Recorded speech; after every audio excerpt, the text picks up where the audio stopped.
Hi, I'm Dr. Martin Paulus, and I'm working at the University of California, San Diego, and we're today going to talk about how marijuana affects the structure of the brain.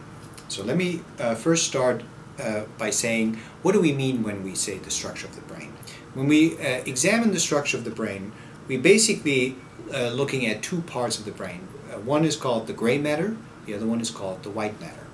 The gray matter usually refers to the nerve cells of the brain, and the white matter refers to the cables that connect those nerve cells.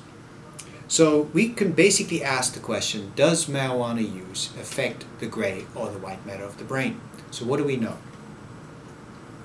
Well, in a recent review of the literature, investigators summarized the studies that had been done over the last decade and found that there were 13 studies that were done to examine the gray or white matter of the brain and its relationship to marijuana use.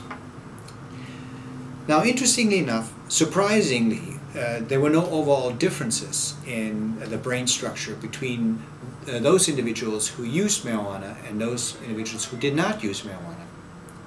There were no overall brain differences in terms of volume, and there were no overall differences in terms of the amount of gray or white matter. However, when the researchers looked in more detail at the brain differences, they found two structures that were particularly involved and where there were differences. And those two structures are the hippocampus and the amygdala. So let's take each of them and look at what these brain structures are doing. Well, the hippocampus is an important structure in the brain for learning and memory. Every time we learn about new facts or we recall facts, we use that brain structure. So it is critical in everyday functioning. The second brain area is the amygdala. The amygdala is part of the limbic system. The limbic system is an important brain system for processing emotion, both positive emotions as well as negative emotions.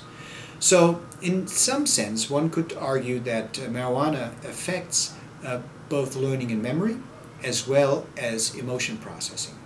However, there are some limitations to what we know at this point. First of all the studies that were reviewed in this recent article were small studies done with a few individuals. We lack really large-scale studies of hundreds, if not thousands, of people who have used and who have not used marijuana in order to better determine how marijuana smoke affects the brain. Second, most of those studies were done with male subjects. We know much less about how the brain is affected in females by marijuana. Third, there's no uniform way of measuring these changes in the brain. Different studies have used different methodologies, which makes it sometimes hard to compare those studies. And lastly, there are no long-term studies. In other words, there are no follow-up studies. We do not know how the same person is affected over time by smoking marijuana repeatedly. So a lot more needs to be done, and we're just beginning to understand how marijuana affects the brain.